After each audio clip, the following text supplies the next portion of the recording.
High বন্ধু, আমরা গতকালকে গেছিলাম কলকাতায় ঠাকুর দেখার জন্য এবং কলকাতায় ঠাকুর দেখতে দেখতে বিভিন্ন প্যান্ডেল এবং মাতৃ প্রতিমা দেখেছি, চারিদিকে ঘুরেছি, মজা করেছি।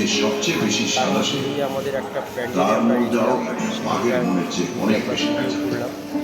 ভিডিওতে সেই প্যান্ডেলের মধ্যে ঢুকেই আমরা দেখছি ফেলুদা যে একটা কাল্পনিক গোয়েন্দা চরিত্র, সত্যজিৎ রায়ের ডিরেকশনে যে সমস্ত ফেলুদা তৈরি হয়েছিল তখনকার সময়, তার বিভিন্ন রকম দৃশ্য এবং তার বিভিন্ন রকম কারিগরি এবং সেই ফেলুদা অবলম্বনের যে সমস্ত গুহা দেখা গেছিলো, সেই গুহার মতো একটা প্যান্ডেলটা তৈরি করেছে এবং প্যান্ডেলের চারিদিকে যেন একটা অভিনবত্ব ভাব রয়েছে। এরকম প্যান্ডেল আমরা হয়তো আগে দেখিনি, কিন্তু দারুণ। ফেলুদার এই প্যান্ডেলে ঢুকে আমার ছেলেবেলার অনেক কথাই মনে পড়ে গেছে।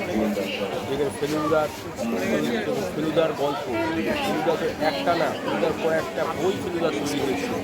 আর সেই ফেলুদার অবলম্বনে যে সমস্ত গোয়েন্দা বই, যেগুলো আমরা দেখে শুনে আমাদের এক সময় গা শিউরে উঠত এবং চুপ করে দেখতাম তারপরে কী হবে, তারপরে কী হবে। সত্যজিৎ রায়ের সেই ফেলুদাকে নিয়েই আজকে মণ্ডপ সজ্জা, মাতৃ প্রতিমা দারুণভাবে আমরা দেখছি। মাতৃ প্রতিমাও যেন একটা অপূর্ব সুন্দরী মাতৃ প্রতিমা। আমরা প্রত্যেকবার না দেখলে বিশ্বাস করা যাবে যে এখানে যে এরকম ধরনের কিছু হতে পারে। ফেলুদাকে নিয়েও যে কোনো প্যান্ডেল বা কোনো দুর্গা পূজার প্যান্ডেলের রূপসজ্জা এগুলো হতে পারে, এরকমভাবে সাজানো হয়েছে। ভিতরে নেটের জাল বিভিন্ন রকমভাবে তৈরি হয়েছে এবং চারিদিকে যেভাবে ফেলুদার কয়েকটা দৃশ্যে আমরা দেখেছিলাম যে ফেলুদা সেই নেপালের ধারে যে বিভিন্ন রকমের যে ঘর বাড়িগুলো লাইট জ্বলছে রাত্রিবেলা, সেই ঠিক এরকমই একটা দৃশ্য, দুতলা বাড়ির যে দৃশ্য, থেকে যে দৃশ্যগুলো আমরা দেখতে পাই সেই রকমই একটা তৈরি হয়েছে। পাহাড়ি অঞ্চলের যে বাড়িঘরের সাইড দিয়ে যে সমস্ত দৃশ্য থাকে সেইভাবেই তৈরি হয়েছে।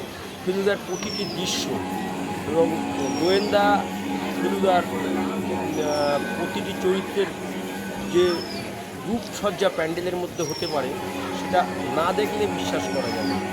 আমরা এটা দেখেছি এবং খুব উপলব্ধি করে আনন্দ করেছি, সবাই মিলে দেখেছি, সবাই বলেছে খুব ভালো হয়েছে। তাই আমরা এই ভিডিওটা করলাম, করে আমরা ফেলুদার এই কাল্পনিক চরিত্র সেটা দেখলাম। দেখতেই পাচ্ছেন, দেখেন আস্তে আস্তে খুব সুন্দর লাগে, আপনারা একটু দেখবেন, ভালো লাগবে। প্যান্ডেলের বাইরে প্রতিটা চরিত্রের সঙ্গে রূপরেখা তৈরি হয়, প্রতিটা চরিত্রের বিভিন্ন রকম দৃশ্য এখানে ধরা পড়ে। সবাই এখানে দেখছি, লোক আসতে যাচ্ছে এবং আমরা খুব সুন্দরভাবে এখানে এই প্যান্ডেলটা দেখেছিলাম। আসো, বিরাট কোনো তাড়াহুড়ো নেই, সুস্থভাবে আমরা এই প্যান্ডেলটা দেখেছি। এদের এই সুন্দরভাবে পরিচালনা প্যান্ডেল পরিচালনা খুব দারুণ এবং যেটা কোনো রকম অসুবিধা হয়নি। সমস্ত মানুষদের কেউ কাউকে তারাও দিচ্ছে না, তাড়াতাড়ি চলে যাওয়া, কিন্তু তার মধ্যে দিয়ে এর মধ্যে একটা অভিনব ভাব আমরা দেখেছি। সবাই আসবে, দেখবেন, আমরা দেখেছি প্রত্যেকবারেই আসবে। এবারে হয়তো আমরা এসেছি নবমীর দিনকে, পরে হয়তো দশমীতে আর প্যান্ডেল থাকবে কিনা জানি না, তবে যারা দেখেন তারা কিন্তু মিস করেছে। বাঙালির উৎসব দুর্গা উৎসব মানে বিরাট ব্যাপার। এই উৎসব চলো না দেখলে দরকার নেই।